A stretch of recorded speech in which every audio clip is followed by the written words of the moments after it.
I want to thank every Amazon employee and every Amazon customer, because you guys paid for all of this. Because you guys paid for all of this. You guys paid for all of this. You guys paid for all of this. You guys paid for all of this. You guys paid for all of this. Paid for all of this. You guys paid for all of this. The Brave Little Toaster Goes to Mars is the 1998 direct-to-video sequel to the 1987 Disney animated film The Brave Little Toaster, which is based on the children's novella The Brave Little Toaster by Thomas M. Dish. It was followed up by The Brave Little Toaster to the Rescue, which technically takes place before The Brave Little Toaster Goes to Mars, but due to scheduling and production issues was released after The Brave Little Toaster Goes to Mars. It follows a ragtag group of personified home appliances who, with the assistance of the world's largest supercomputer and a bag of microwave popcorn, traverse the universe far and wide in search of their master's new baby who got himself beamed up to the red planet by a mysterious alien force. Now, I don't know how it escaped my attention, but I always thought that The Brave Little Toaster Goes to Mars was the only Brave Little Toaster movie. And so in order to provide you with an authentic viewing experience that appropriately mirrors my own personal warped perspective and biases, and not at all because The Brave Little Toaster is not available on Disney+, I have decided that I will not be including any information from either the sequel or the prequel to The Brave Little Toaster Goes to Mars in this video. I have elected to go on, as I have for the last 165 years, and engage with The Brave Little Toaster Goes to Mars in its rightful place as the only important piece of toaster-related media. Which means, when you hear me refer to the Toast on Mars, Mars Toast, Appliance Toast Extravaganza, you can rest assured that I am talking about the lowest rated Brave Little Toaster movie on Rotten Tomatoes, The Brave Little Toaster Goes to Mars, and not its predecessor, The Brave Little Toaster, or its sequel/prequel, The Brave Little Toaster to the Rescue. Understood? Why am I talking about this children's movie so much in a video that's supposed to be about space capitalism? Well, thank you for asking. It's why we're in this mess in the first place. This was going to be a short and sweet Elon Musk versus the Brave Little Toaster space race for the ages thing. I was going to make jokes about him buying Twitter. I was going to make jokes about the toaster being smarter than him. And we were going to call it a day and a half an hour. And then I watched the movie again.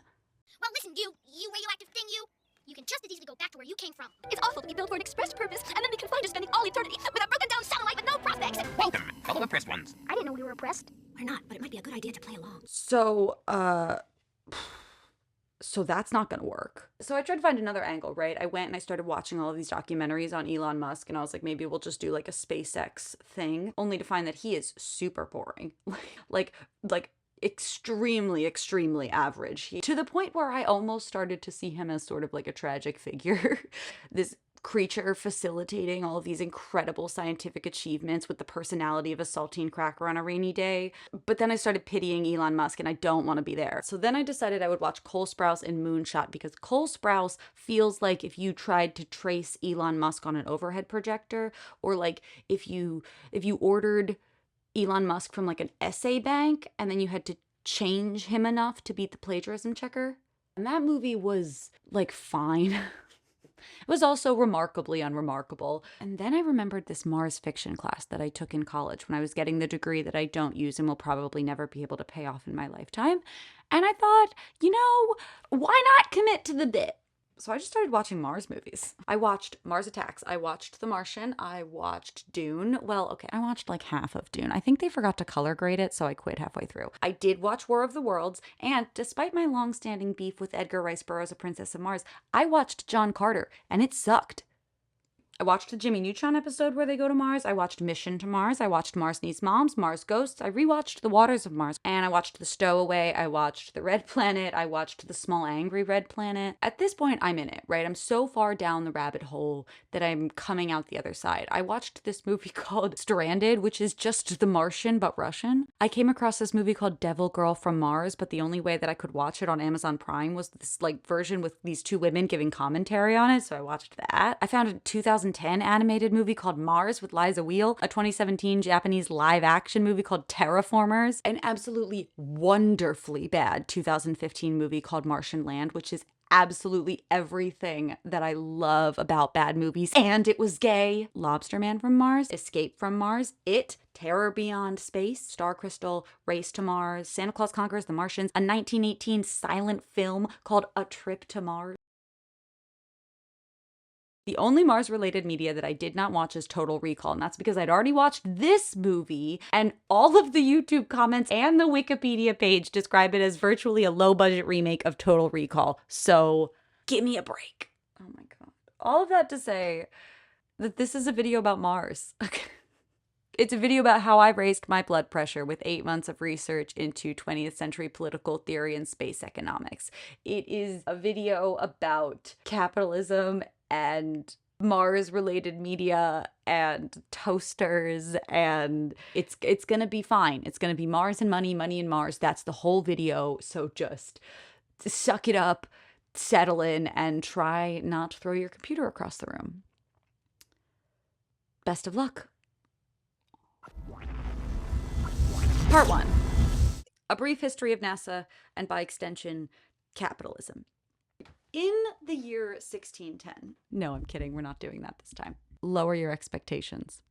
So, World War II, right? 1939 to 1945, pretty much a category 19 shit show. Like, all around. Everything is fucked. Apart from the simple fact that Hitler is insane and the Nazis are evil, everything about World War II is very, very complicated, and we are not getting into it. What you need to know is that it is the second massive international conflict in the 20th century, and we are not even halfway through, okay? It is still considered to be the deadliest military conflict in human history, including the genocide that was carried out by Nazi Germany that targeted and murdered 6 million Jewish people. Considering other various war-related factors like disease and famines, the total casualties, military and civilian, worldwide are estimated to be somewhere between 60 and 85 million people, okay?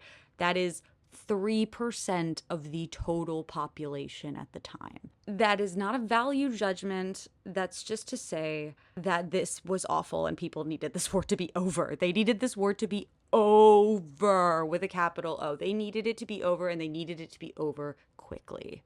And so that meant a few things. One, a lot of crazy, fucked up science experiment shit that leads to the creation of things like the atom bomb, nuclear weaponry in general, and the teaming up of two countries who very much did not like each other whatsoever, who end up on the same side by the end of it, that side being the winning one. Well, I say winning. Nobody won World War II. It wiped out 3% of the population, but you know what I mean. The way that we tell the story, the Allied versus the Axis powers, a US and the USSR, the enemy of my enemy is my friend kind of vibe, they end the conflict temporarily, sort of. This has the benefit of turning both the US and the USSR into very powerful countries. However, they are not exactly friends. So what begins as more or less like a pissing match, only one where both parties are capable of wiping out most of the planet on a bad day. Now, the United States had no chill during this time. No one did, really, but particularly not the United States, and particularly not when it came to things that go boom and make big fire. So the Department of Defense is looking into trying to make rockets, and so they hire literal Nazi Werner von Braun, who developed weapons for the Nazi Party and was like a Nazi.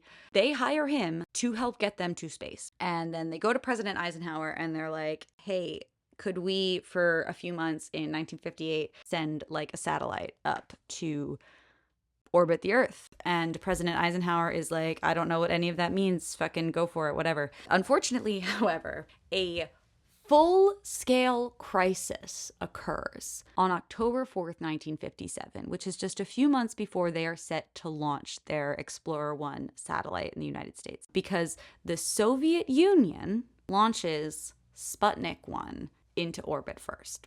This has what NASA themselves describe on their website as a Pearl Harbor effect on American opinion. A mere 16 years after actual Pearl Harbor, by the way, where 2,500 people were killed. But anyway, yeah, it's a big old bummer. Big old bummer. I haven't figured out this microphone yet. And this just keeps happening, by the way. Like, throughout the 60s, they just keep beating us to shit by like a couple of months. And the United States hates it. So the United States does what we always do in a crisis, which is throw money at it until it either disappears or gets worse, at which point you blame someone else and run. The American way. It takes 3 more months for the United States to launch their Explorer 1, and then a mere 362 days after the Russians launched Sputnik, on October 1st, 1958, the National Aeronautics and Space Administration begins operation. Which means that Mars and space-related movies that came out in the 1950s don't have NASA. It's just no NASA.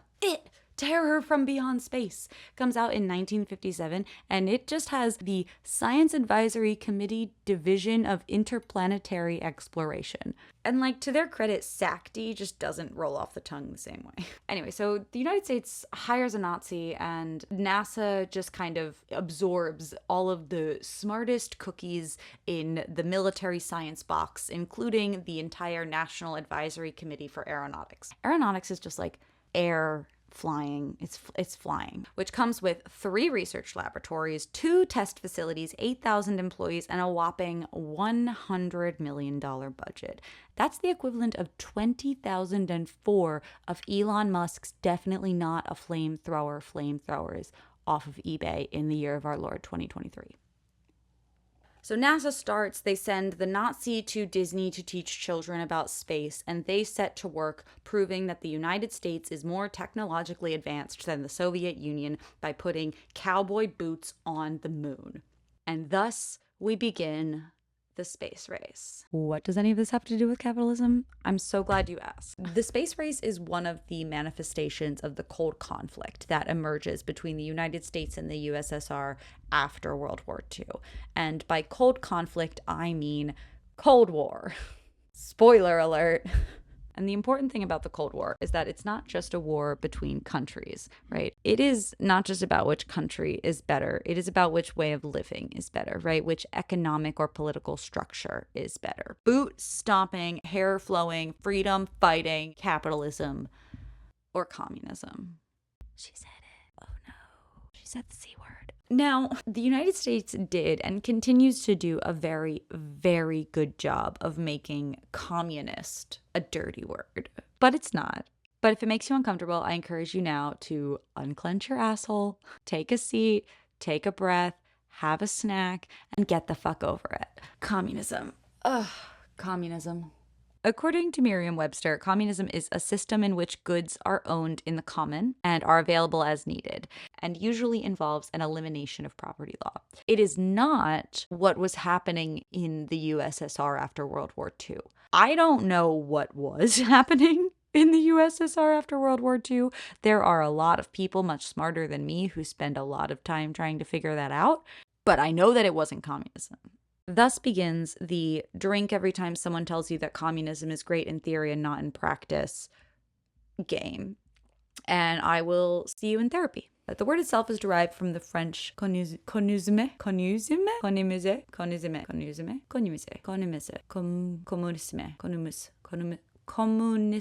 out of the Latin root communis, semantically meaning like of the community, and the suffix isme, which is like relating to doctrine, action, or community. The concept as we know it today, though, that comes to us in 1848 in the Communist Manifesto, where Karl Marx and Friedrich Engels lay out a very specific form of communism as a political and socioeconomic theory that is an alternative to capitalism. Now, Karl Marx. Marx was a German philosopher, economist, historian, sociologist, political theorist, journalist, critic of the political economy, and a socialist revolutionary. So obviously he was very chill. Marx did like a fuck ton of writing, okay? He did a fuck ton of thinking and a fuck ton of writing and was super influential on other people who did a fuck ton of thinking and a fuck ton of writing, especially in the 20th century, because everything was, how do you say, like, falling apart? everywhere, all the time, constantly, everything was falling apart. So people got really into Marx because he had some really good ideas about how to maybe possibly fix everything. And eventually the people who did like a fuck ton of thinking and reading and writing started to do like a little bit of implementing, like actual doing of things. And so we start to enter this really complicated intersection between theory and praxis. Praxis is just a fancy way of saying practice. This intersection is awful. It's horrible. It is a horrible, horrible place to be. I wish I had never even thought about entering. It is a million years long. It is the darkest hour 24/7. It is a nightmare land, and I do not pretend to understand it. However, it is in fact where Marxism flourishes like a zombie virus, okay? Because Marxism is just so thorough. There's so much of it. Marx has been dead for like 17 years before the 20th century even begins. He was born in 1818 and died in 1883. He did not have opinions on 20th century politics, okay? And Capital is like 3,000 pages. I am not a Marxist scholar. I am not, nor do I pretend to be an authority on the works of Karl Marx. However, I am very annoying. And because I did not learn my lesson when I baited the Nietzsche bros, I now present to you Marxism, abridged. So here's the basics. The world is full of people. People are humans who do things, and labor is the things that the humans do. Specifically, the things that the humans do that result in the production of other things.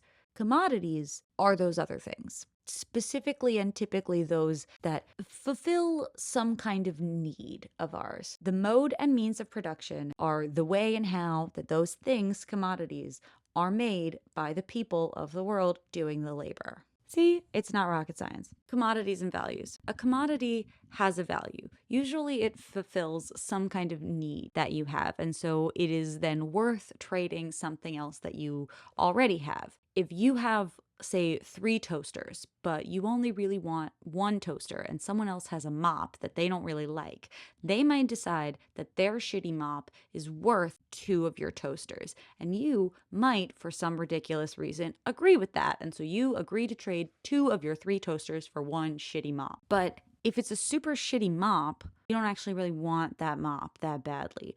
That's where money comes in. Money is also a commodity. Money is what we use to facilitate the exchange of commodities. Therefore, it is also a commodity in itself because it fulfills the need that we have of allowing us to acquire other commodities that fulfill needs. And you know how shopping works. I'm mansplaining shopping to you.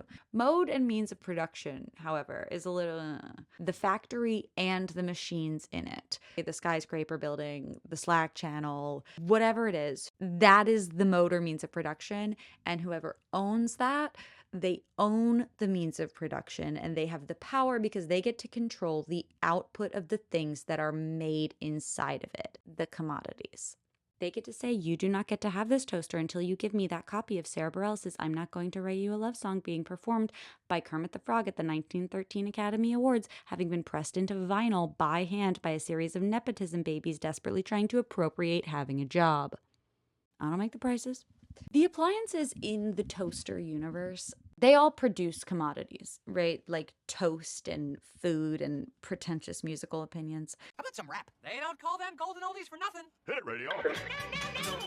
They do this at different speeds and rates, and they put in labor, right? They serve a purpose, and they have these prime directives that they talk about. So they feel in the movie like they function as employees to the humans. They function as the working class. But at the same time, they are also owned by the humans, right? They are the things that get bought and sold by companies like Wonderlux, where there is a factory that they are produced in and owned by this guy. But they also produce commodities for the people who own them, which surprisingly does not complicate the metaphor at all, because your labor is also a commodity. Yes, it's very exciting because things don't get made without it. But it's a special kind of commodity though, right? Because you sell your labor, more specifically your labor time, to a capitalist, someone who owns the means of production, i.e. the materials that you need to make like a very cool t-shirt. You sell your time to them. They give you all the materials. You make the shirt. You give it back to them. They pay you for that time that you spent doing that. They pay you for the time, and then you use that money to buy the shirt that you just made. Only you have to make like 4 shirts in order to make enough money to buy one shirt, which that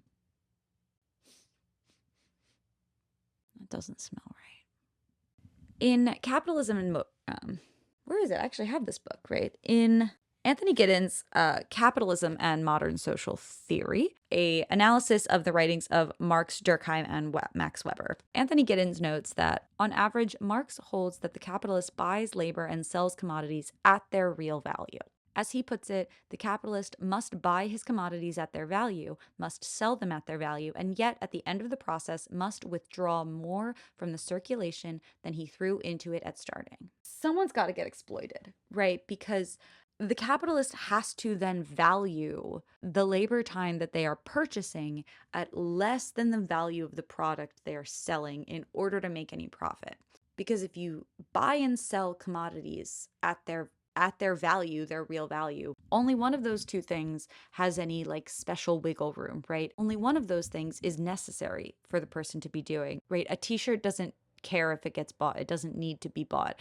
A person needs money to buy a t-shirt. At least in capitalism, they do. Obviously, this is exploitation, and it is the only way that capitalism works. Capitalism does not exist without exploitation. That's a fact. There is no capitalism without exploitation. It doesn't happen. So all of this exchanging, the facilitating of goods, this happens on the market, is what we say. And the market only exists because we let it. Laws, specifically property laws, property being like what you can and cannot own in general, not necessarily like land. Specifically property laws are what allow this, right? You have to be allowed to have a free market. And not everything has a market. Not everything has an open, free market. For example, healthcare. Healthcare in the United States has a free and open market. You are allowed to charge whatever you want for healthcare services, and the insurance companies are allowed to charge you to pay them to pay for the expensive services. That is the whole evil scam, right? And it is perfectly legal because people are allowed to own healthcare and medicine. And when they own it, they get to decide who gets it and when. This is not the case in every country. This does not always have to be the case. Not everything has an open and free market. Not everything in the United States has an open and free market. You know what didn't have an open and free market in the United States for the first 50-some years of its existence? NASA. Space travel. According to NASA historian Joan Lisa Bromberg, NASA Administrator James L. Webb believed that national space policy should not be turned over to private firms. It was government acting in the public interest that had to determine what should be done, when it should be done, and for how much money. Up until the 21st century, NASA, the functional chimera of shady government operations and ghosts of Nazis past, has what the finance bros today would call a centralized market. Ooh, centralized. What does that mean? That just means that there is no competition, right? It means that the only people who are allowed to walk into NASA, throw money on the table, and say, take me to space are the United States government. Whereas in a free market, anyone can at any moment walk in and literally buy everything. In a free market, anyone can sell their labor, anyone can sell their commodities, anyone can buy their labor, anyone can buy commodities, and everyone is so focused on themselves and increasing their rate of exploitation. Increasing their profit margins, that sometimes things get lost. Things like human decency and basic respect.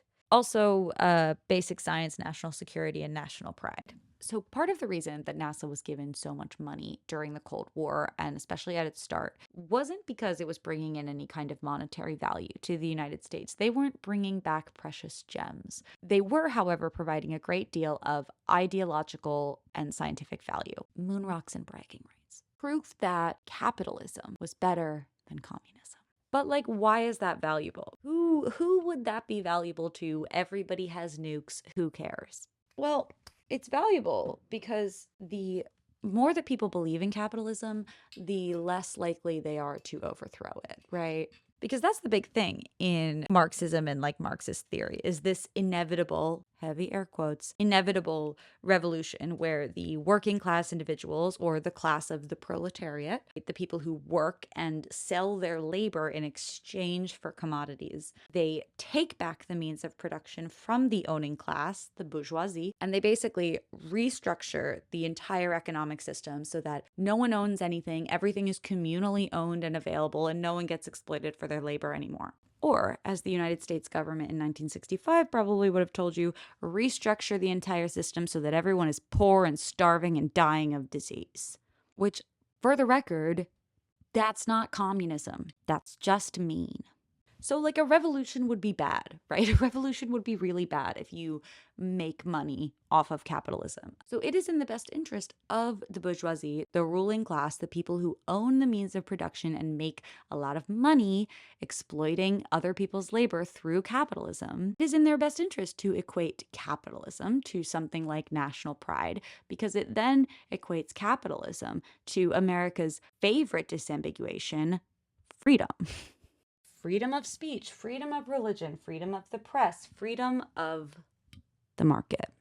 The formation of NASA, and more specifically putting a man on the moon, winning the space race, provides rock solid evidence of that sweet, sweet American exceptionalist, escapist fantasy that capitalism is not just the best way of living.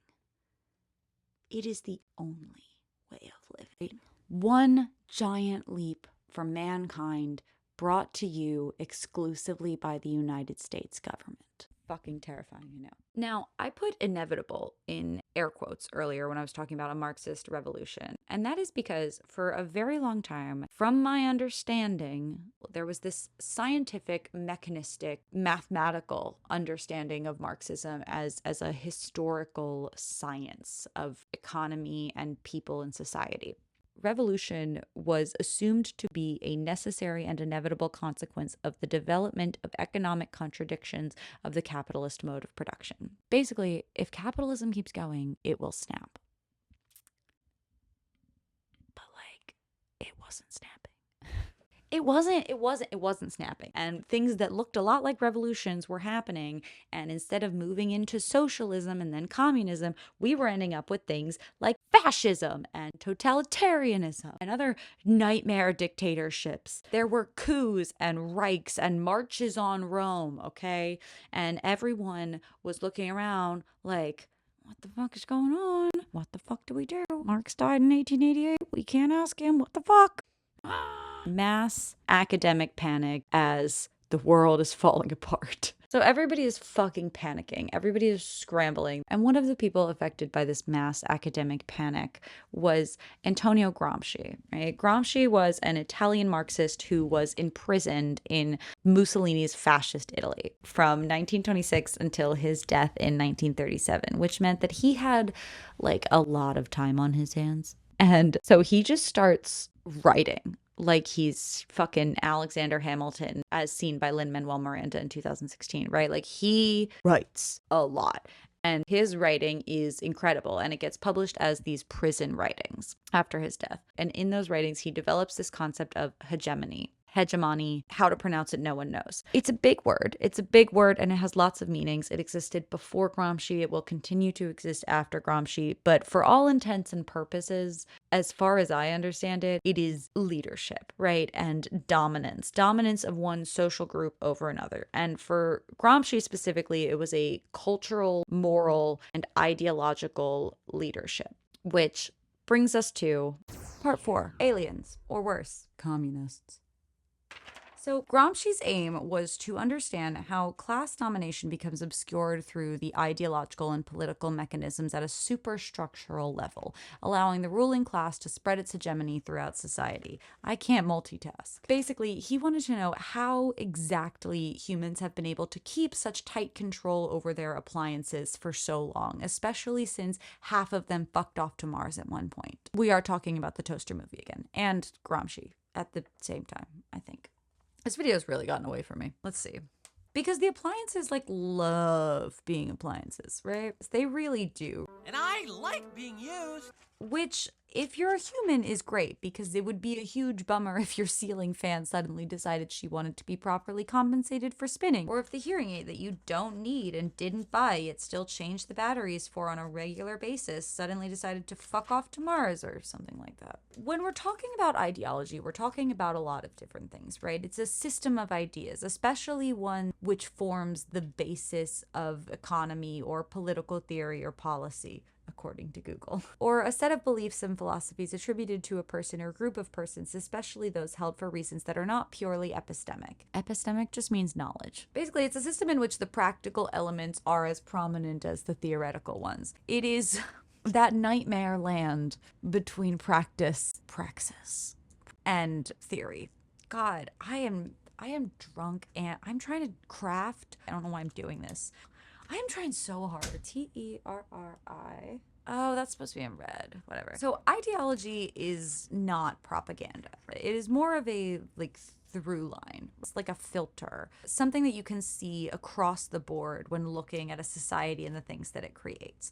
Propaganda is usually intentional. It's usually deliberately manipulative content used to disseminate a specific ideology. That ideology is then voluntarily or, even unconsciously reflected and even challenged in the media that is produced by the consumers of the initial propaganda or whatever it is. If you cover the subway floor with glitter, that glitter is going to end up all over the city, but not everybody who tracks that glitter around the city is going to be intentionally tracking that glitter.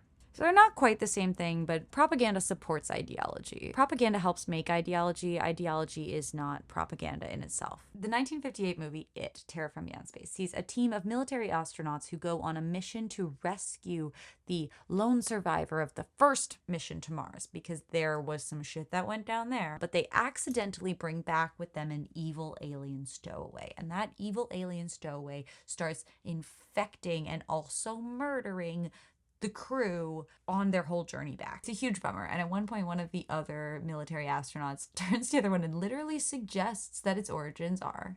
You say it's man-shaped, humanoid? Perhaps there was once a civilization on Mars. It ended. Disease, war, something terrible. The Martians, what was left of them, went back to barbarism. Savage, murderous. Maybe that's what we've got on board. The Small Angry Red Planet that came out in 1959 follows the events of the Mars 1 spaceship that also returns to Earth with one lone survivor. Stand by to check interior radiation. Hold it, look! Recovery squad, hold. Someone's alive. The girl. The hell with radiation, let's go. And a huge chunk of that film is trying to figure out what the hell happened on Mars from this one lone survivor who is super traumatized, because it is a matter of national security, right? And any and all measures must be taken to extract such information from the feeble woman mind. Kill her if you must, for her blood will stain the streets in red in warning to our enemies. Is that too far? That might be a little too far. Anyway, they're not calling these aliens communists, but they're not calling them communists. You know what I mean? Because these films all come on the heels of McCarthyism, which was basically where Joseph McCarthy just kind of put a shit ton of people on trial for no reason and just was like, you're a communist. Bad. And it created a big red scare that had people convinced for decades that there are these evil radicals and communists, specifically Russian communists, hiding and lurking in the dimly lit street corners of America, plotting to take your bandstands and your soda pop and your freedom. Freedom that is to sell your labor for less than it's worth and constantly be trying to keep your head above water in the hopes of one day being one of the lucky few who will at one point be able to exploit others for their labor. But, semantics. I need an S. 1968's Mars Needs Women literally depicts Martians as coming to the United States to kidnap women in order to repopulate their planet. A plan that is thwarted by none other than your friendly neighborhood United States military. Thanks, boys. These movies give us a version of Mars, and specifically Martians, that is both violent and dangerous and full of these ominous, scary creatures who feel threatened by human and, by context, American technological advancement, skill, and general presence. We come back from all of these alien encounters with fear. We should be scared, right? We should be scared of what we don't know. So therefore, it is in our best interest to know absolutely everything we can about absolutely everyone else on planet and off. In a piece on Kim Stanley Robinson's Red Mars trilogy, as part of a book on utopian studies, Dr. Eric C. Otto writes that sci-fi is the intersection between science-based facts and cultural changes. It's how we talk about the ethical concerns and issues in our world. I don't think that these films are propaganda. I think that they are reflections and reinforcements of the ruling class's ideology and expressions of fear that makes its way into the culture. It makes its way into the media. It makes its way into the fiction, into the movies. Your civilization has not progressed beyond destruction, war, and violence against yourselves and others. Do as you will to your own and to your planet, but remember this warning. Do not return to Mars. H.G. Wells' War of the Worlds was published in 1898, almost 30 years into a second industrial revolution, at a time when the threat of physical invasion was heavy on everyone's mind. Monarchies were falling and political and economic structures were revving up like lawnmowers, okay? Right, now, Wells was a socialist, and you can see that reflected in the way that his Martian invasion story plays out. It is a terrifying Martian invasion that very nearly wipes out humanity, and the only thing that saves humanity is the fact that the Martians are not immune to our everyday germs. They all die of sickness. The only thing that protects humanity is something that we humans have no control over and that every single one of us has access to. The humans in War of the Worlds don't win because they are in any way better or more superior than the Martians. They're not smarter, they're not more capable, they're not stronger. Their military efforts actually fail, and it's the industrial cities that fall first in the invasion. It is just the fact that we are used to our own germs. It is the air and the environment that we are in that saves us. The story interrogates and advises against a lot of the popular ideologies of the times, like social Darwinism and imperialism and exceptionalism, and this idea that we are meant to conquer and that we should be exerting our strength. It places humanity as subordinate to the biosphere. In Rocket Ship XM, a group of astronauts land on Mars only to encounter the survivors of a nuclear war who are sick and have like bodily deformities and are kind of miserable and almost inhuman creatures as a result of the nuclear activity. The Martian Chronicles by Ray Bradbury is another cautionary tale that was published in 1950, which also shows humans who inevitably destroyed Earth in a nuclear war and then escaped to a version of Mars that is only empty because the last time that humans were there, they killed off all of the aliens with chicken pox because we don't learn lessons. And all of this to say that post-World War II, the United States is exploding, like economically, politically, sociologically. Things are getting way bigger in a lot of ways. They're getting better in a lot of ways, but they are getting bigger, and they are getting bigger quickly, be it population, economy, waste, political paranoia, the threat of nuclear destruction.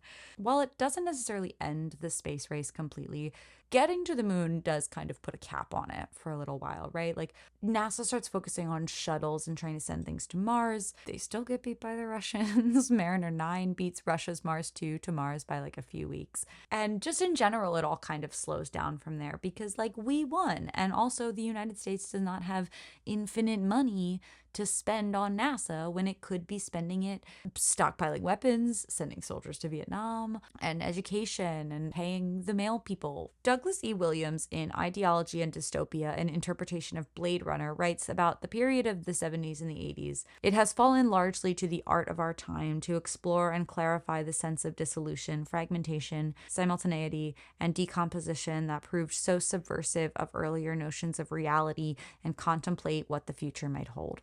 So we start to get a lot of dystopian work and ecofeminist work, environmentalist work, queer literature, Afrofuturism, and all of these movements that are happening in the United States are being reflected in a lot of the literature, mostly the literature, the films, and music, right? David Bowie's Life on Mars is pretty much a direct critique on capitalism and consumerism. Not to mention the 70s is when we find out that for sure Mars is like pretty much a cold, dead, lifeless rock. There's not aliens there, like we've seen it.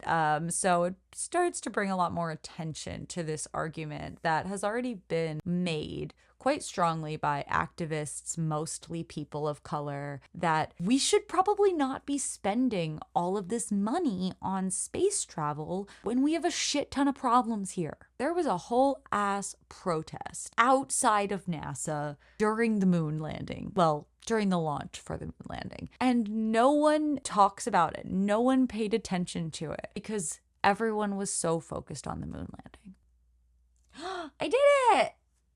Okay, sick. That's a long time that it needs to be done though. Okay. So like going to space is like super fucking expensive, which is great news for NASA though, because in 1981, Reagan gets elected.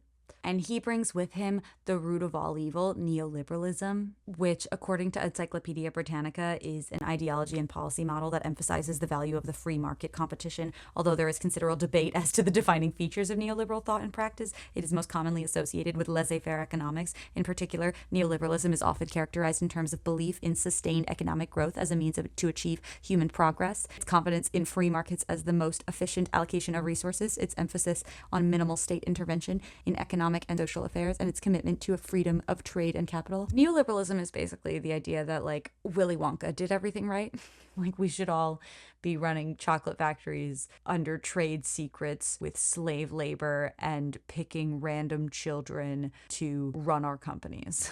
Now, Reagan knew capitalism better than anyone. And if we remember the 70s as being a period of progress, or from a political perspective, unrest, I suppose, then coming in 1981, he knew the value of establishing and securing a successful capitalist hegemony. That cultural, moral, and ideological leadership, which means a couple of things. It means one, taking over and redefining productive relations at their base, and two, acquiring control of the political or state structure. And becoming president is like a super, super great way to do that. Because you can't own the means of production if the law doesn't allow you to do so. You can't just force people to submit to you, not in this economy. Literally, that's totalitarianism. That's fascism. That's what Reagan would probably have called communism. But anyway, Reagan comes in and just starts like slashing government regulation over private business. It is like Scream 5 out here. He is just hacking through all of the red tape, freeing the shit out of that market, which is super great for the bourgeoisie,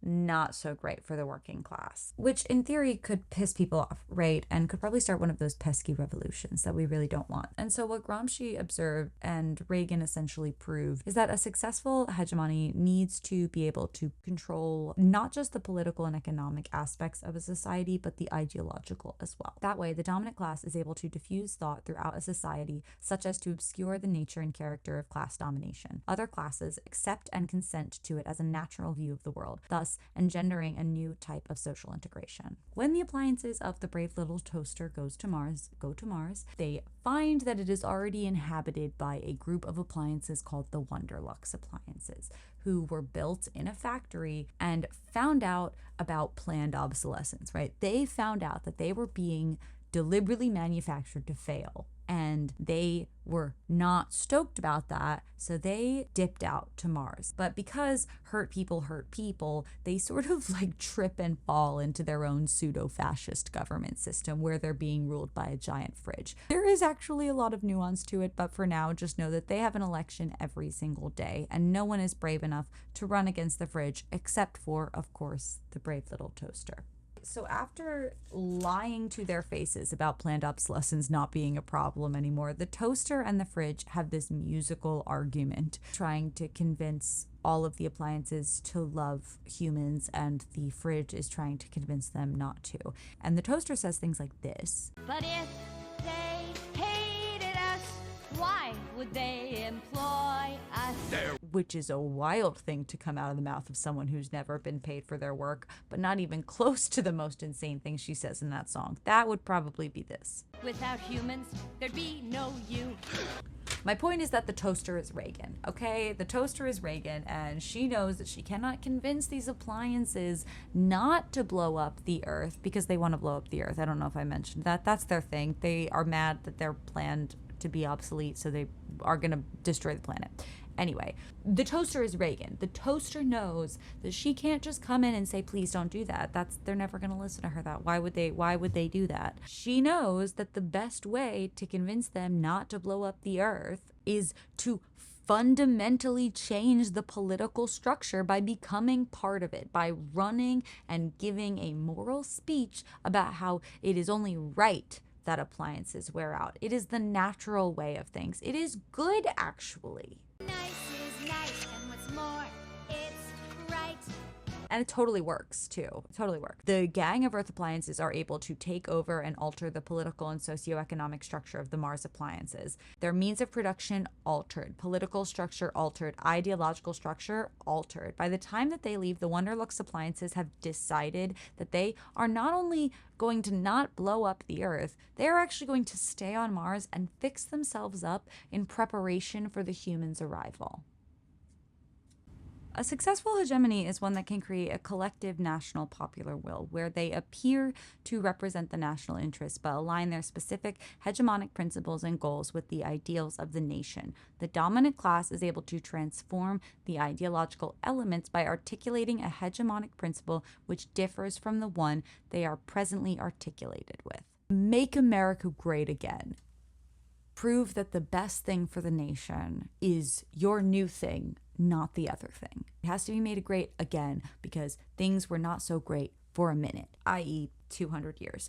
Probably because of this natural side effect of capitalism where overproduction and extreme exploitation lead to the inability for consumers to buy things. Bubbles form and then they burst and people are laid off, and then there are recessions, which are just opportunities for other businesses to come in and open up jobs, and they're able to pay people for less because they've been out of work, and so they're desperate, so they'll work for less, and then the whole thing starts over again. Look, so Reagan gets sworn in January of 1981, and that is the same year that NASA launches the Columbia shuttle for the first time, and shit is great, right? Reagan is like, fuck yeah, NASA, go to space, shuttles are awesome, they are basically Yankee Clipper ships, whatever that means, and they are going to open the horizons of our nation and make the nation feel safe and smart and happy and be enslaved to capitalism, and it's all great. NASA, thank you, this is sick. And NASA is like, oh, Reagan, thank you, this is sick. We will continue to send people up to space.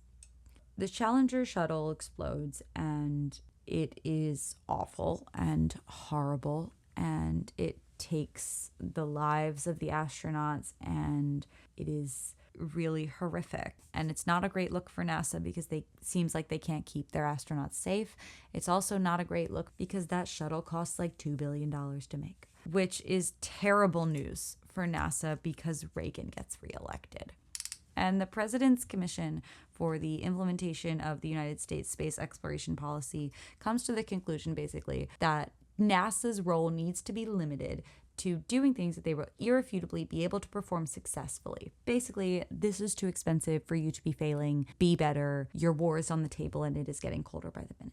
You know what's not getting any colder, though? The fucking planet. Forget nukes, right? It is becoming apparent at this point that we might destroy the planet all on our own. Which means... get in, bitches. We're going terraforming. So, what exactly is terraforming? Terraforming is a process of planetary engineering by which the extant environment of a planet is manipulated so as to produce an Earth-like ecosystem. And Mars is like kind of perfect for it, at least some people thought so. Basically, what you would do is, since Mars's mean temperature is below the freezing point of water, one of the first steps is needing to thicken up the atmosphere, possibly by literally encouraging a greenhouse effect to warm up the planet so that water can be collected on the surface, and then an ecosystem can begin from there. So like... we have to heat up the planet. And if there's anything that humans are good at, it is heating up a planet. So we get a lot of terraforming Mars stories after we find out that Mars is like kind of perfect for it. And by far the most monumental and influential of those being the Red Mars trilogy by Kim Stanley Robinson. It's basically a world where humans go to Mars, capitalism gets the best of them, there is a war, there's a political caucus, there's a love story. It's great. They're fantastic. I highly, highly recommend reading them. You don't have to, though. If you didn't, it's fine. Here's everything that you need to know. So it's Red Mars, Green Mars, and Blue Mars. In Red Mars, the first 100 settlers are sent to Mars by the United Nations Office for Martian Affairs, UNOMA.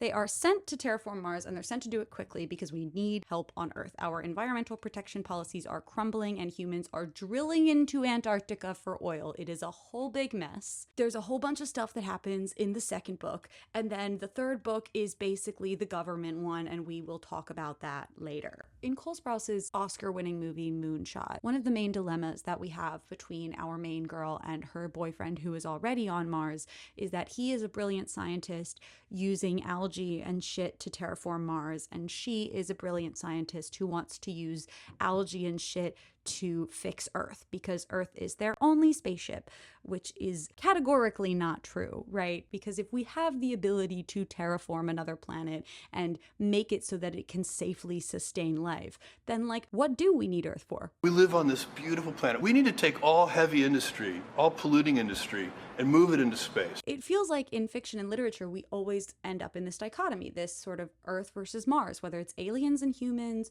or the environment versus the humans, or do we terraform another planet and leave this other one to rot, right? We always seem to run this risk of dipping out into the rest of the universe and turning Earth into a trash dump, or, you know, dipping out into the rest of the universe and like turning some other rock into a trash dump. But like, who cares? Really? Who cares? And more importantly, why? American philosopher and conservationist Aldo Leopold was born in 1888 and died in 1948. About a year or so after his death in 1949, his son Luna edited and completed his father's life's work, and he published it entitled A Sand County Almanac and Sketches Here and There. It is a collection of essays and descriptive works describing his hometown area of Sauk County, Wisconsin, including an essay called The Land Ethic. Leopold defines ethic in general as having its origin in the tendency of interdependent individuals or groups to evolve modes of cooperation. Sometimes people don't kill each other. Ethical systems can integrate social organization into the individual, like democracy, or integrate the individual into society, like the Golden Rule. And one of the things that Leopold was concerned with particularly was the lack of consideration for the environment and the land in our more common ethical systems. The fact that it wasn't really being considered at all. So he coined the term land ethic as a theoretical framework for how humans interact with the land. In what I'm told is essentially a martial arts remake of Total Recall, the 1998 movie Mars is set in a mining colony on Mars. And our main guy is like kicking butt and taking names and trying to find out how his dead brother ended up his dead brother and not his alive brother anymore. So in Mars movies, there's a lot of like mining gets people killed and there are consequences, plot lines. And this one specifically is like a very direct corporations are a problem critique, right? Everything is run by the company. The company has these little like foot soldiers who keep everything in order, and they are very, very, very dedicated to the company, right? After all, we like to think of our employees as one big family. You know, loyal to the company is God, orders your family. Not very impressed by any of it. They are like toaster level brainwashed. Don't forget about the Toaster movie. And what we find out is that the mineral that they are mining, the silex, is actually killing people, right? It is killing people in the colony, and I'm 78% sure that that is why the brother was killed, and the company just like doesn't care. The essence of productivity is a dedication, a commitment to a healthy bottom line. That is what put Interplanetary on top, and that is what will keep us here. In the Red Mars trilogy, while they tried to like put regulations in place to bar companies from mining on Mars while they're trying to terraform it, obviously companies do it anyway, because what Anyway, they do it anyway, and that combined with the fact that they are rapidly heating the planet so as to speed up the terraforming is making the planet very unstable. There are like landslides, the waters are dangerous, there is mass waste, there is, stockpiled metals that are supposed to be entering the market and kickstart this amazing new economy, but now the land is too dangerous for anyone to even travel or trade or settle on to like do shit. It's a whole mess. It's a whole mess. And it's something that Aldo Leopold would call a penalty of violence, right? The silex in Mars making the people sick, the land becoming uninhabitable.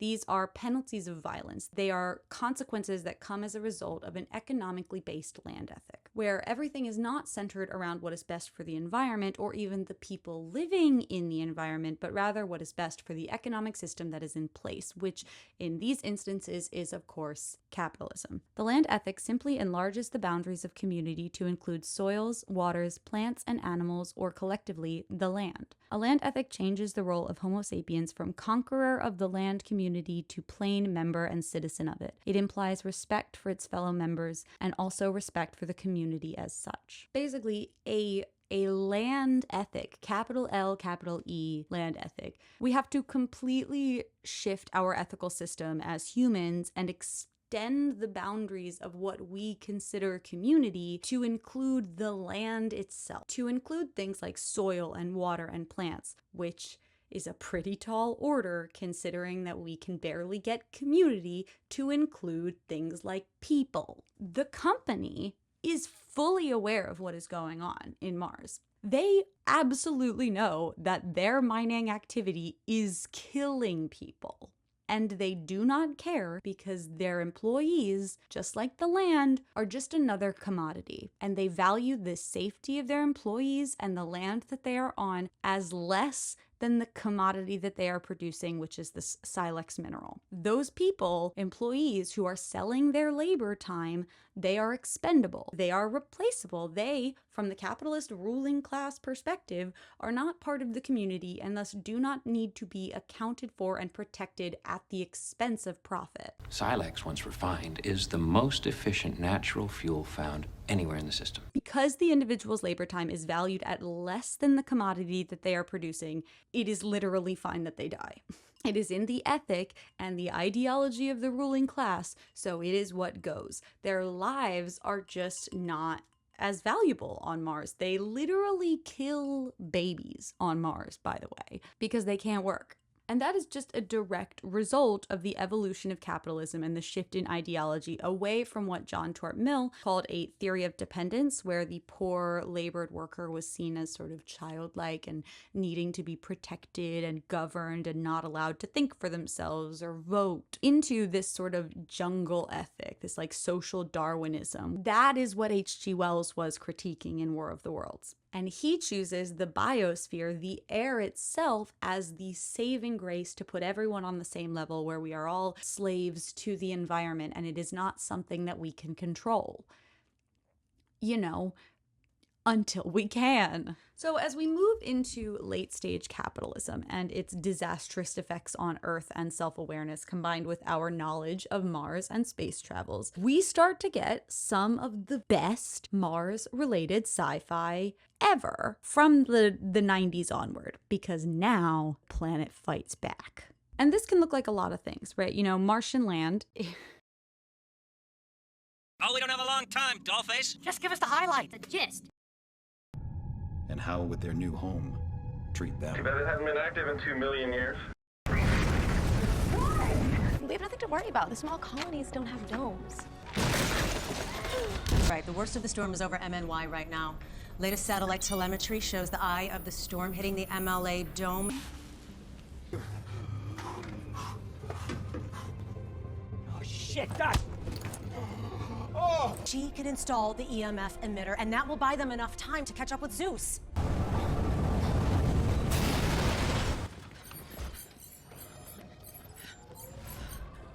No way. You already ruined one planet. Don't mess this one up, too. the Red Mars trilogy and Martian Land, it is this sort of standard flooding and sandstorms, earthquakes, damage that are the results of human activity, illnesses caused by mining, things that happen on Earth as a result of human greed as well, but like on Mars. Some of them though, some of them are way more fun. What a perfect creation. In Ghosts of Mars, we have another mining plot where they awaken an evil, ancient Martian ghost army of spirits that invade everybody, and then they have to fight the monsters that are also their friends, and they're humans that have been turned into these Martian ghost spirit things, and they decide ultimately that they have to blow up the mines to kill the spirits, and it doesn't work, obviously. There's also a ancient Martian spirit ghost thing being awoken in the 2001 movie Mission to Mars. There is a violent dust monster ghost lady on Mars who basically tells the humans to get the fuck off my sand, only to later take them on like an interstellar road trip because it's actually ancient humans that were on Mars, and then the biology awoke the spirit. It's a bit like Moana, but with ghosts. Martian ghosts.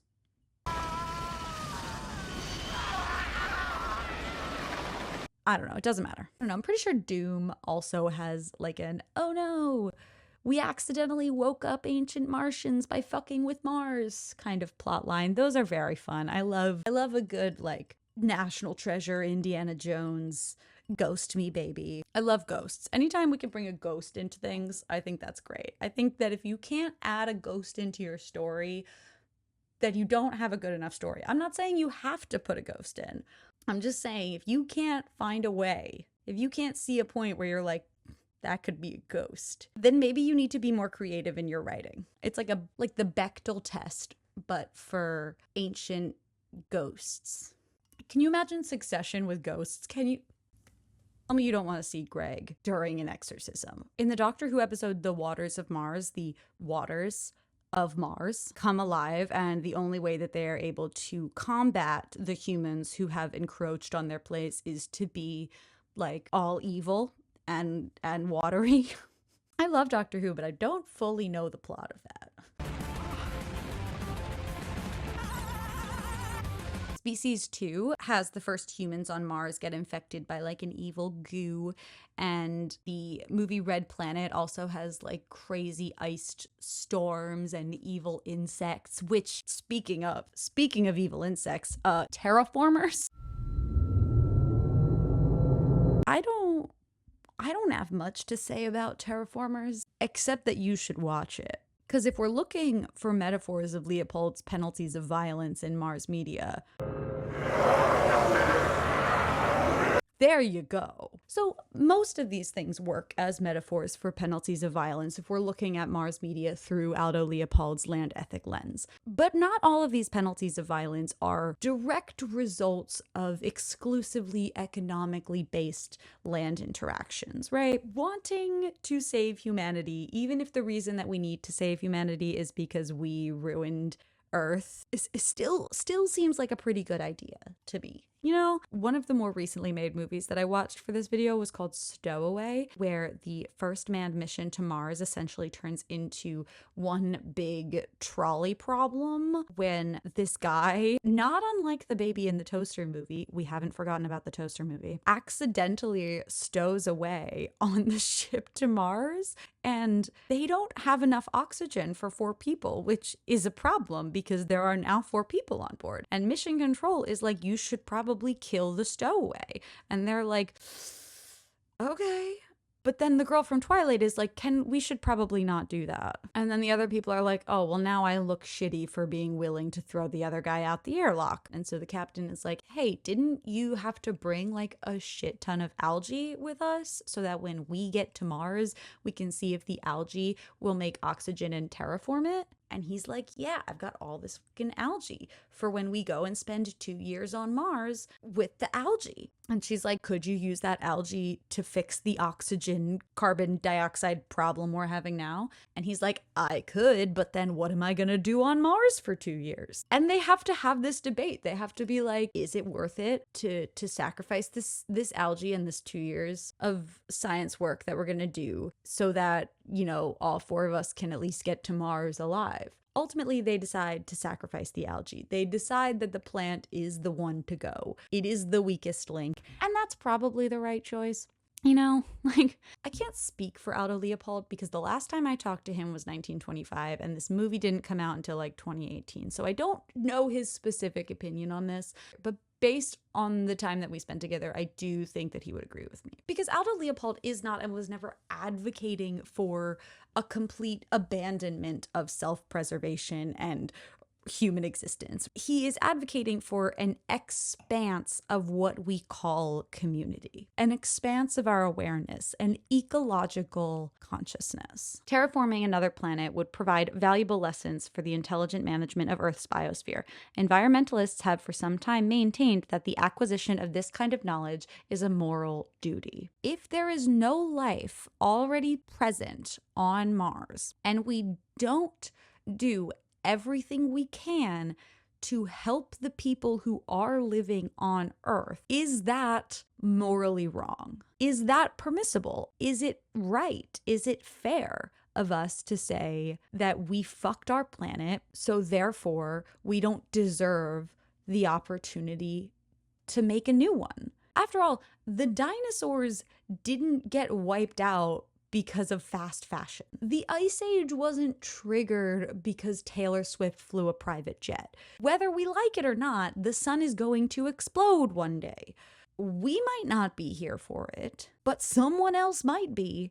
And if we have the technology to terraform another planet or to begin the process of terraforming another planet and create an alternate safe place to go in the event that the planet we are on now is no longer safe, are we not obligated to try and do that in favor of leaving a cold rock alone because we made some bad choices here? Or does the rock itself have an intrinsic value? Does it have a natural value and a right to exist on its own as a cold dead rock? If our trajectory is to wipe ourselves out or to be, you know, hit with a solar flare or a meteor or something like that, are we morally obligated to accept that? Or are we morally obligated to do everything that we can to survive?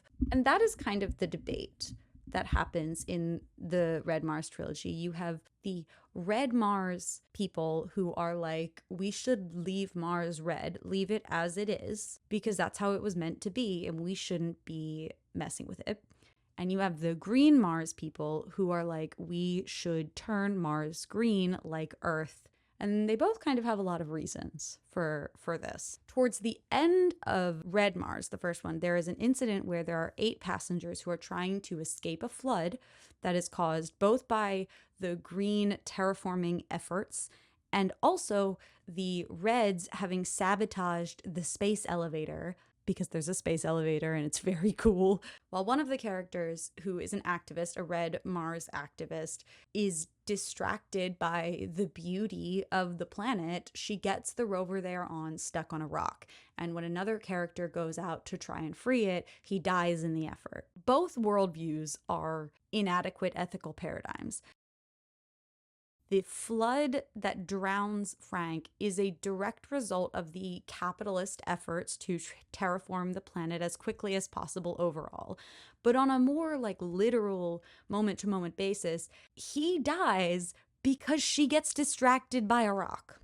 Developing an understanding of this complexity, developing an ecological consciousness, involves acknowledging that many human alterations of ecological systems result in violent releases of the land's energy that destabilize the environment, making it sick. But Leopold also holds that it requires some level of developing a scientific understanding of the land and of acknowledging our history with it in order to gain this ecological consciousness. We can't just leave it alone. we have learned a lot from space, and we are in need of resources here. Not going to Mars is not going to reverse deforestation. But at the same time, if Mars had trees, what do you think we would do with them? We might not be terraforming Mars today, but we will get there probably sooner than we think. And we do need to hopefully bring with us an ecological consciousness that doesn't see community as just people and purchases. Dr. Eric C. Otto writes that we need to see community as a complex ecology of ideas, of people, and of places. Certainly, ecotopia, utopia, is such an ever-evolving ecological state. The big consensus of the Red Mars trilogy is not don't go to Mars. That is probably the last thing that Kim Stanley Robinson was thinking. He loves space. Everybody loves space. Space is cool. Point of something like the Red Mars trilogy and any of these films or cautionary tales is to work through our fears and concerns over how we humans treat not only the planet that we are on, but other planets that we may enter, so that hopefully we can do a better job next time. Right? The thing about sci-fi, though, is that someone comes out with a story, right, that is like, wow, wouldn't it be awful if? And then 20 years later, some asshole in Silicon Valley makes it. Part 6. We can and we must. You know how they say if you can't beat them, join them?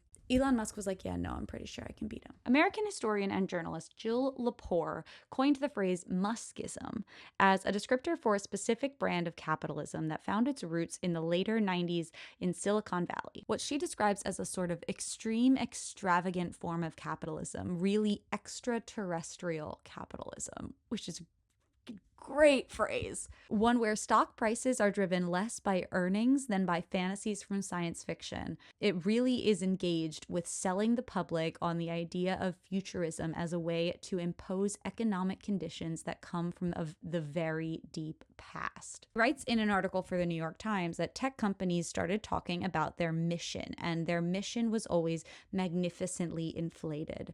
Transforming the future of work, connecting all of humanity, making the world a better place, saving the entire planet. Muskism is a capitalism in which companies worry very publicly and quite feverishly about all manner of world-ending disasters, about the all-too-real catastrophe of climate change, but more often about the mysterious existential risks, including the extinction of humanity from which only the techno-billionaires can save us. They offer up these metaverses and these Martian colonies that on one hand feel like they might actually be able to save our skins, but on the other hand seem to kind of completely miss the crucial fact that these nightmare scenarios that they want to save us from are, their fault. Their fault. Their fault. Absolutely their fault. The fault of private property and people hoarding wealth and people stamping their stupid fucking names over everything and charging people to breathe. Like these books and these stories like Hitchhiker's Guide to the Galaxy, The Culture, Neuromancer, Snow Crash, Thomas M. Dish's 334 and Camp Concentration. These are critiques of capitalism in a very cool and interesting, vibey way, sure, but critiques of capitalism nonetheless. And these billionaires, these capitalists, these exploitative, monstrous, douchey people are hiding behind this cool, nerdy, sci-fi futurism smokescreen because it allows them to be impartial and apolitical in a way. And it makes you wonder how much of it is genuine and how much of it is just like space nerd facade, right? How much of it is just that hegemonic process that we talked about when we talked about Gramsci, that process by which the ruling class convinces the subordinate lower class that they have their best interest in mind. They have the national popular will. They are what is best for them in order to gain their consent to be led. That's the real bipartisanship, right? Is being a billionaire who smokes weed. But before we can worry about what Elon Musk will do on Mars, first, we need to get there. Going to Mars is easy. If it's so easy, why hasn't anybody else gone there? Huh? Nobody ever asked me to get them there. NASA's shuttle program rocket launches are so expensive. They take massive amounts of energy and money and material just to get to space. And they are extremely, extremely wasteful because you have to throw everything away as soon as you're done. For an expendable rocket, the propellant cost is less than 1% of the total cost of the flight, compared to an airline where it's usually 30 to 50%. So that means that a lot of time and money is being spent paying people to figure out how to minimize the cost of these launches. So the rocket that launches the very fancy, expensive satellite must be very, very good so it does not drop the very expensive, fancy satellite or whatever into the ocean. But more expensive activities get done less frequently than expensive ones do. Not to mention that NASA is already down one shuttle as of 1986 and another in 2003. And less frequent launches means less frequent scientific data. And that was not even the most valuable commodity that NASA was providing in the first place. That was national pride, which, considering that NASA has to start launching astronauts to the ISS with Russia, well, remember when I said that to be good at going to space, you had to be good at capitalism? Well, let's just say that having a centralized market for literally the most expensive thing you could possibly be doing is not being very good at capitalism. Because one of the vulnerabilities of a centralized market is a lack of competition that leads to a lack of investment and thus a lack of innovation. Obviously, there is not no incentive to innovate and to do science well. We got to the moon, after all. And there are obviously people in it for the science, usually, the scientists. But, they don't exactly have endless funding to do the science, okay? But these billionaires, right? They can spend money on whatever they want. All that they have to worry about is getting what they want, something that they historically are very good at. So the Toaster movie comes out in 1998, just as Elon Musk is passing the threshold into multimillionairedom. And then 4 years later, in 2002, he founds SpaceX. Do with that information what you will. I'm not saying that he founded SpaceX because the brave little toaster went to Mars. Don't put words in my mouth. However, this movie comes out, the dot-com bubble bursts, and Elon Musk becomes a man on a mission. Or rather, a man wanting a mission. And nothing says American space travel like growing political tensions with Russia, right?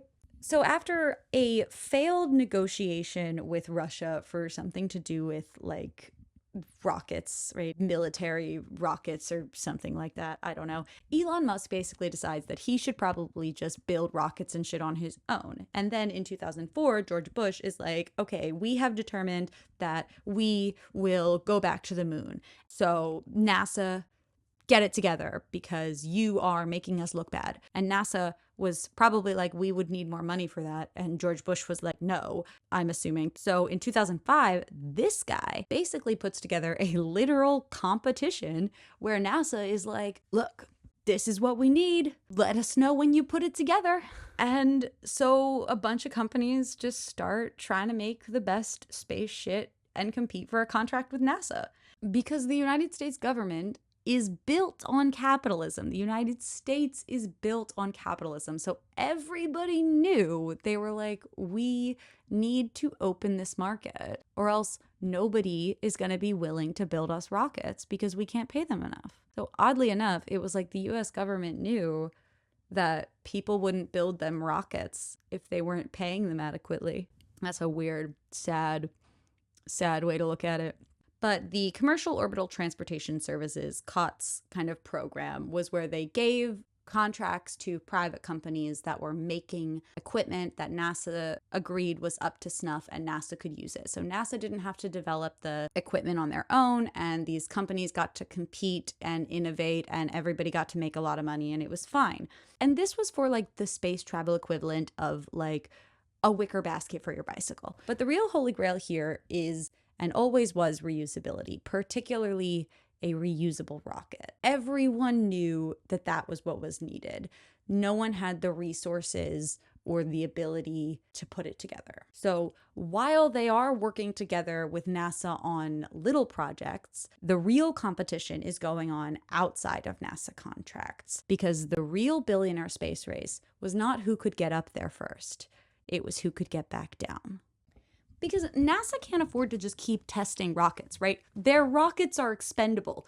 They can't even afford to actually send them up for actual reasons, let alone just start sending rockets up for funsies to see if they can get them to come back down. But you know who can? Elon Musk. Rapid, unscheduled disassembly. Elon Musk can and is totally willing to blow zillions of dollars to build this rocket. And you know what?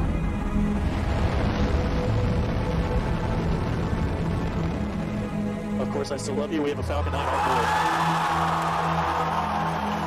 board. In 2015, SpaceX successfully touched down the first stage of its Falcon 9 rocket on its tail. No one had ever sent an orbital-class rocket into space and landed it back on its booster before. This is like shooting a spitball out of your straw, chucking the straw into outer space, and then getting it to land back down on top of a pin.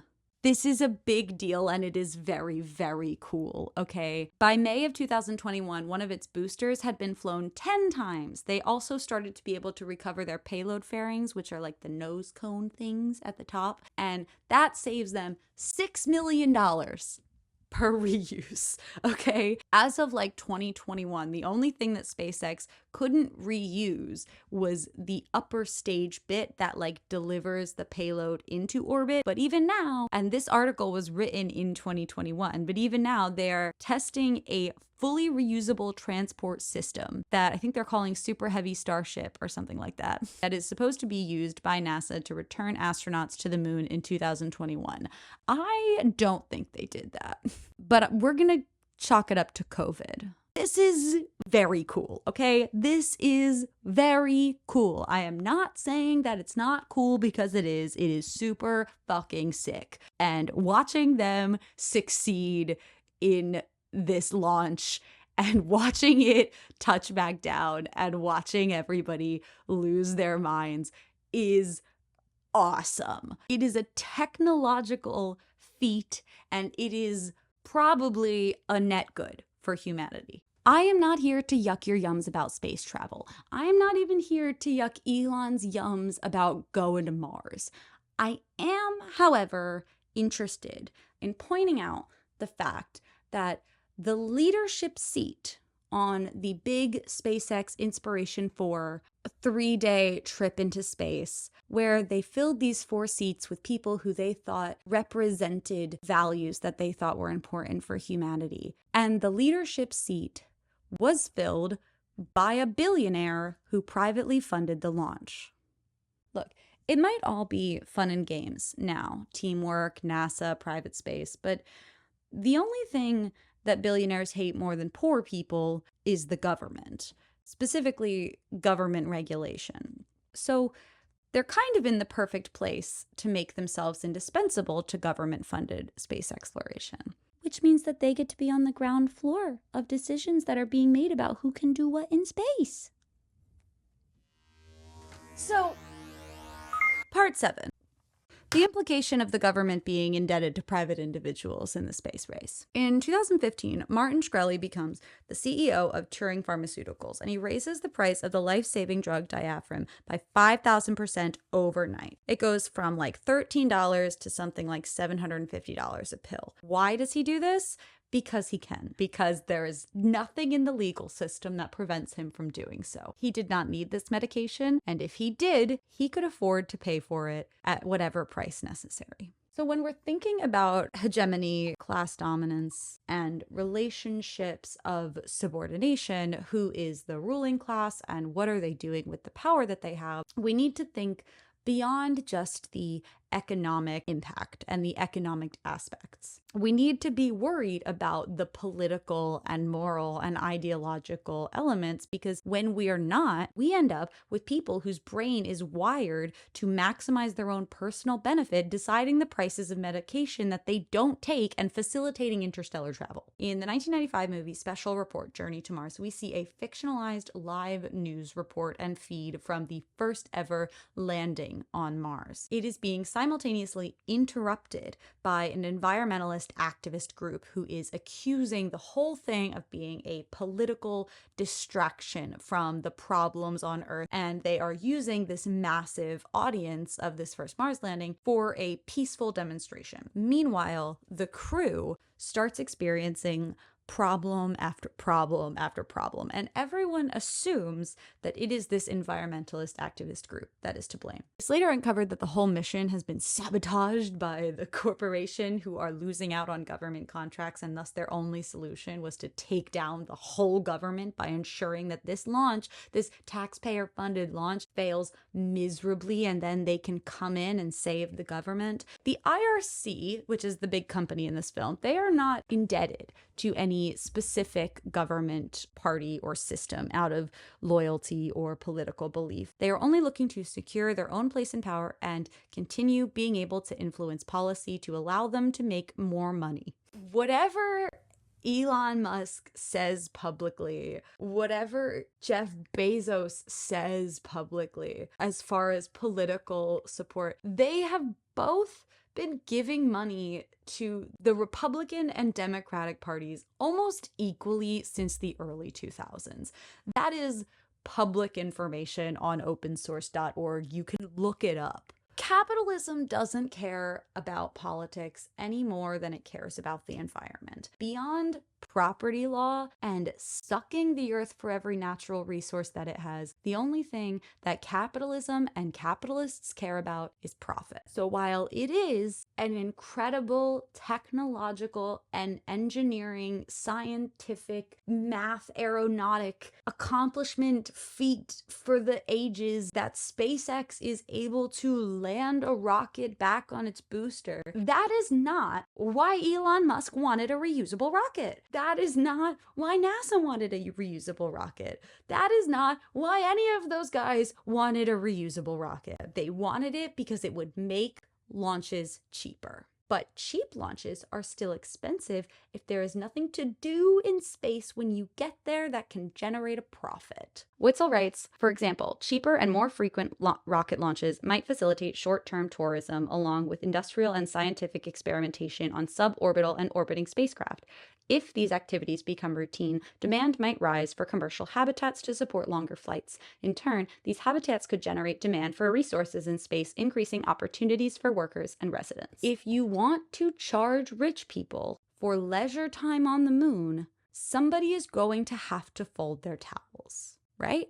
No matter how many Black gay cancer survivors these assholes send up to space for 3 days, it will not change the fact that that is not why they are there. It will not change the fact that that is recreation for them. That is getting a beer with Captain Spock. It is how they get celebrities to hang out with them. They are not going to space for great human achievement. They are going to mine asteroids. Don't believe me? Here is a quote from the executive order signed by President Donald Trump in 2020 in support of development of space resources. Americans should have the right to engage in commercial exploration, recovery, and use of resources in outer space consistent with applicable law. Outer space is a legally and physically unique domain of human activity, and the United States does not view it as global commons. Accordingly, it shall be the policy of the United States to encourage international support for the public and private recovery and use of resources in outer space, consistent with applicable law. Here is a NASA-approved lesson plan for elementary schoolers in 2006 that teaches them how to mine the moon.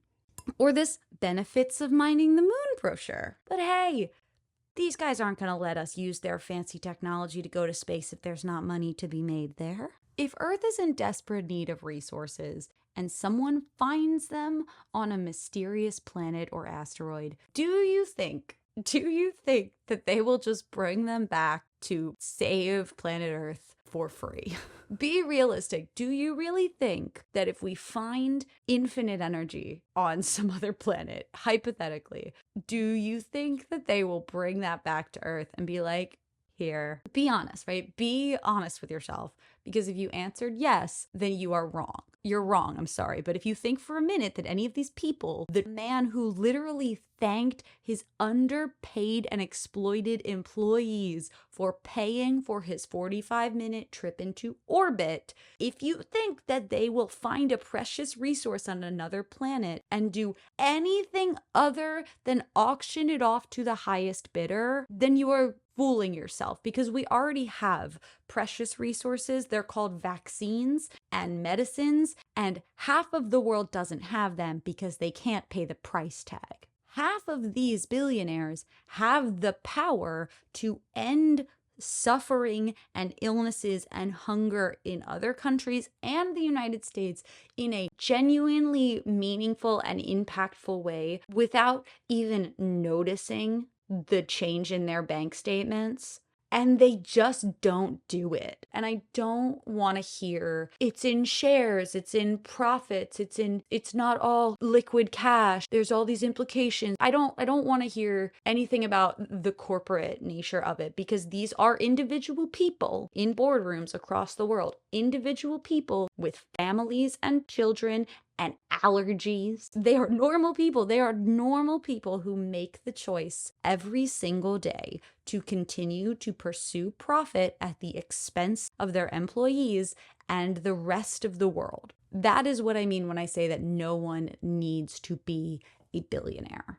Being a billionaire is a selfish choice. What is concerning about a national organization like NASA being indebted and reliant on the private sector for space travel is that they already have an insane amount of power in their position as the owners of the means of production. The ruling class, by simple means of resources and privilege, already has an advantage at law. That is not news, right? Rich people don't go to jail. They do fancy tax gymnastics. They start weird secret companies. They find ways to work in, above, and around the law whenever they need to. And if they can't find a way to do that, then they just change it. They run for president. They financially support individuals in office who are then incentivized to do whatever it is they want. They already do this. So if commercial interest in asteroids conflicts with the public's interest in them for scientific exploration or space settlement, for example,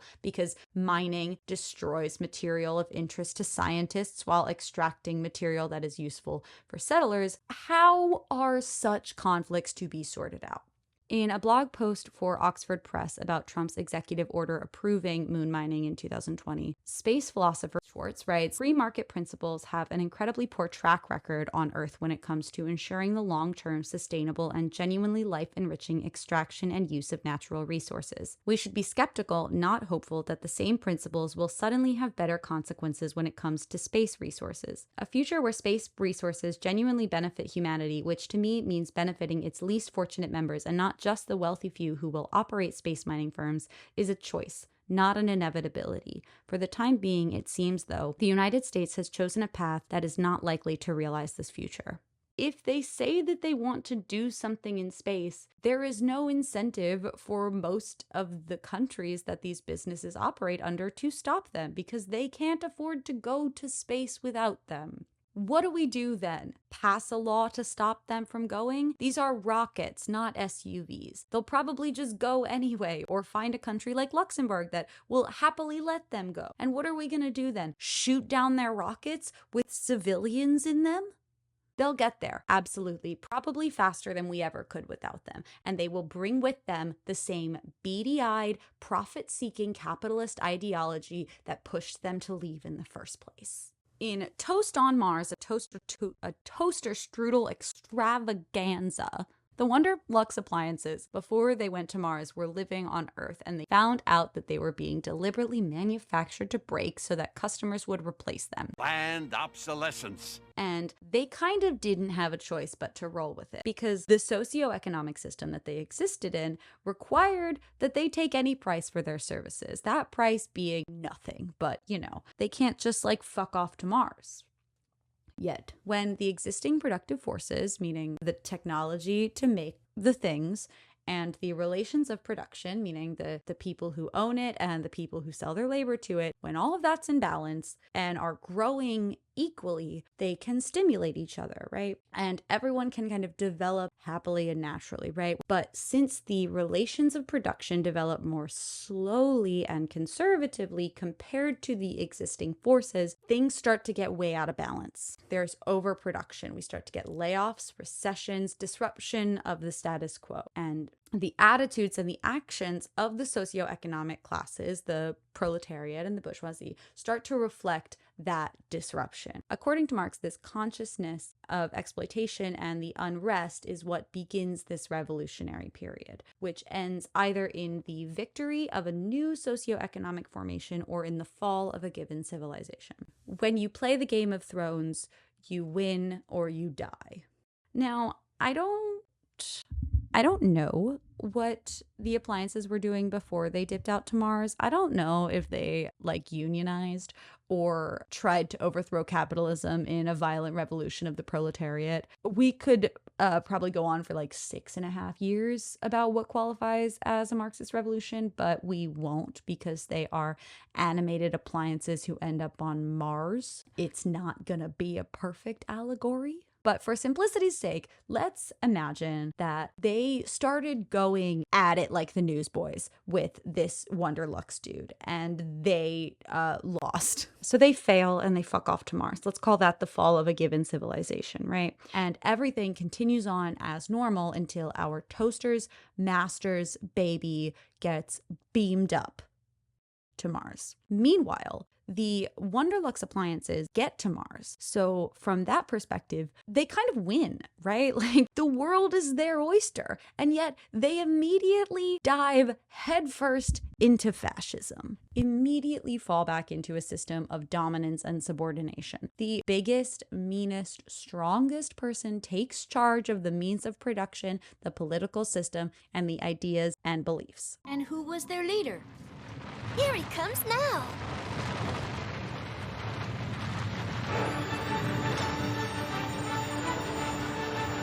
Power to the appliances! Power to the appliances! Power to the supreme commander!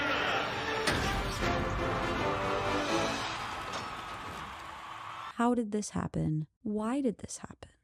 Probably because it's all that they've ever known. Even Marx acknowledges that the revolutionary takeover of the proletariat class is going to be different than any other revolutionary takeover by any other social classes or groups, because whereas the previous revolutionary classes, once they have acquired power, have sought to protect the position that they have acquired by subjecting society at large to their conditions of appropriation, the proletariat cannot come to a position of domination except by abolishing its own previous mode of production, and thereby also every other previous mode of appropriation. Capitalism existed in the United States before Reagan. That was a move from one hegemony to another, one dominant class to another dominant class. That wasn't a fundamental change, whereas in this Marxist revolution, when the proletariat, the whole of the working subordinate class, overthrows the bourgeoisie, a full overhaul of the system, rather than just becoming the bourgeoisie, right? Rather than me just putting Musk to work cleaning my house, we want to change the whole system so that nobody gets exploited again. The Supreme Leader Fridge was not a proletariat. He was a hearing aid from a German war weapon manufacturer who was hopped up on war aggression, and instead of abolishing the modes of production as they knew them prior, he just sort of hops in the fridge and takes ownership of them himself, while convincing every other appliance to continue to work to improve themselves and turn themselves into war toasters because they are exceptional and special and deserve to rule the world because he's a fascist. You aren't going to listen to him, are you? Why, he's not even a one to look. Now, earlier I called the third book in the Red Mars trilogy the government one, and I meant it. Blue Mars is literally just a post-revolution Martian humans try to figure out what the fuck they're gonna do and how on God's red planet are we gonna come up with a system that is not capitalism. And they're really bad at it at first. It is really, really hard. People keep being like, I have an idea, and someone else is like, nope, that's capitalism. Because capitalism is easy. Capitalism is very, very easy. Spend as little money as possible trying to make as much money as possible. That's it. So the beauty of the Red Mars trilogy, particularly Blue Mars, is that it's not utopian by any stretch of the word. In fact, it sounds very stressful.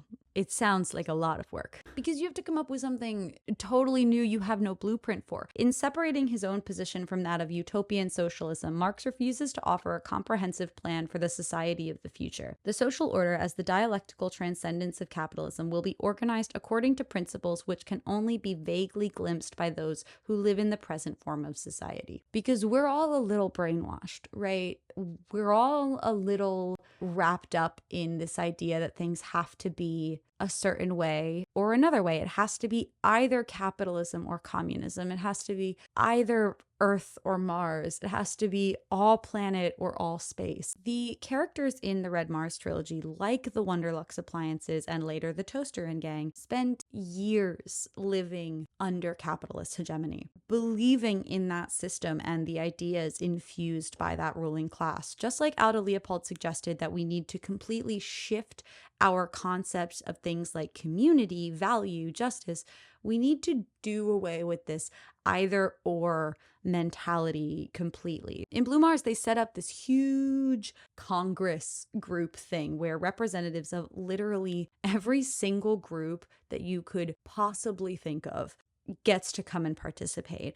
They all make decisions about literally everything all together all the time. They completely reimagine how societies function as opposed to how societies are run. They spread out power amongst as many groups and people as possible. So instead of people voting for people who vote on policies or voting for presidents who appoint judges and pushing all of the power up to the top, anyone is allowed to have a say in this caucus. I'm pretty sure that you only need to have like one person in your group to be represented at the big caucus. Like the world becomes something that they all steward together. The environment, the planet Mars, is taken into account. It is given its own advocates who have just as much power as everyone else. The economic model that they end up with in Blue Mars definitely leans socialist,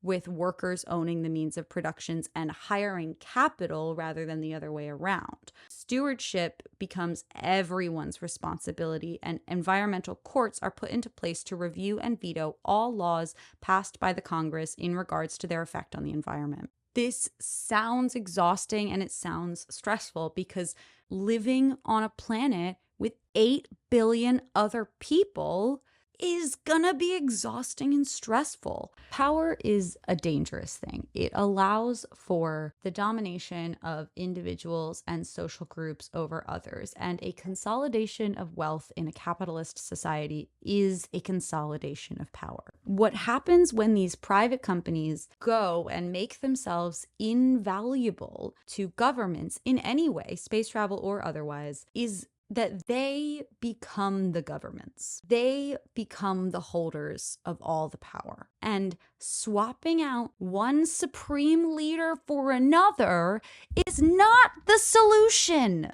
It is not equality. It is not egalitarianism. It is neoliberal, natural order, hegemonic conspiracy brainwashing of subordination bullshit. Instead of trying to restructure the society that the Wonderlux appliances have fallen into and trying to help them create a better world for everyone involved, the Toaster just indoctrinates them into accepting their status as slaves to humanity as the natural order of things.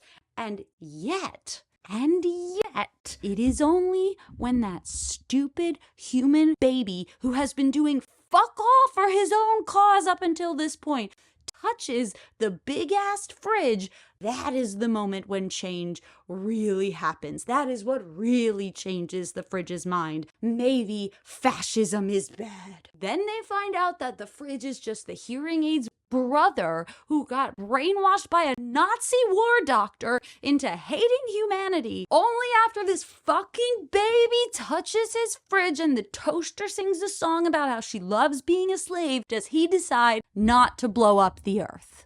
Poor Tinselina. Tinselina is the Christmas angel that someone snuck onto one of the Martian rover satellites things, and she gets painted as this, dumb blonde, nagging wife who breaks up with her boyfriend, the rover, so that she can leave with the other appliances all the way back to Earth while the rest of the Martian appliances prepare for a lifetime of servitude. But then, oh no, they only have enough popcorn for one more trip, so they better go quickly, but whoops, they forgot to turn the death ray off. So the toaster and the hearing aid, even though they have already technically solved all of the problems by talking, now have to have a big action sequence where they sacrifice themselves in order to turn it off and save humanity because we must preserve the current political structure. And not at all unlike that scene in The Martian, her friends decide that they're gonna be brave and try and come back and rescue her, which requires that vanity-obsessed Tinselina sacrifice her organic hair in order for them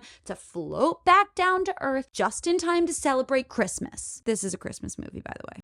And I just can't explain to you how frustrating it is because of the legacy of Mars-related fiction that I have consumed in the last 6 months. While not always good or even comprehensive, has always, at the very least, attempted to ask some sort of question about the world and our place in it. And while that is not a requirement for all media, for the follow-up to a movie based on a book by Thomas M. Dish, children's book or not, Thomas M. Dish, the author of 334 and Camp Concentration, I expect more. Because here's what I didn't tell you. I didn't tell you that The Brave Little Toaster Goes to Mars is not just the sequel to the movie The Brave Little Toaster, which is based on the children's novella The Brave Little Toaster by Thomas M. Dish. The Brave Little Toaster Goes to Mars is in fact based on The Brave Little Toaster Goes to Mars, the literary sequel to The Brave Little Toaster, also by Thomas M. Dish. And I didn't tell you because I couldn't find a copy of it. So I wasn't going to talk about it. I was going to end the video here with some profound point about how as we humans begin to expand our presence in the universe, as we trek forth into universes far and wide, how it is important that we are conscious of our own history of exploitation of the environment and of each other, that we acknowledge where power lies and remember the consequences of its abuse. I was going to talk about how this newly accessible opportunity to expand our physical horizons presents us also with an opportunity to expand our mental,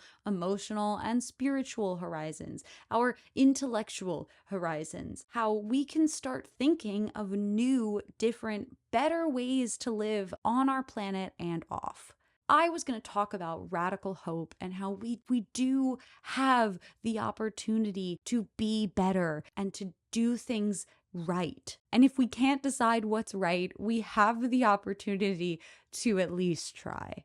And then I was going to talk about the sources for this video and how this one and all of my other bibliographies are available on my newly formed Patreon, totally free. You do not have to be a patron to access the bibliographies or the sources ever. They will always be completely available for free. You are more than welcome to join my Patreon. Perks are very limited now because I still have a full-time job, but I'm open to suggestions. I don't know what you would want me to do on there, but I'm happy to do it. You also don't have to. I don't care. Do what you want with your money. I was gonna do all of that. And then I was going to thank you for supporting me and for being so cool, because the last 2 videos I had published with less than 100 subscribers, and now there are more than that, and I feel very chuffed. I'm very grateful, and I was gonna do all of that. That was all gonna go right here. And then I found a copy of the 1988 children's novella The Brave Little Toaster Goes to Mars by Thomas M. Dish.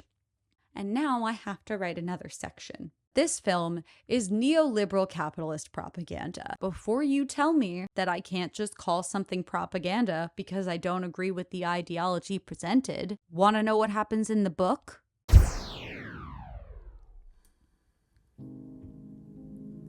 It's a god-awful small affair to the girl with the mousy hair, and her mommy is yelling no, but her daddy has told her to go. But her friend is nowhere to be seen. Now she walks through her sunken dream to the seat with the clearest view, and she's hooked to the silver screen. But the film is a saddening bore, for she's lived it 10 times or more. She could spit in the eyes of fools as they ask her to focus on sailors fighting in the dance hall. Oh man, look at those cavemen go. It's the freakiest show. Take a look at the lawman speeding up the wrong guy. Oh man, wonder if he'll ever know he's in the best-selling show. Is their life hard?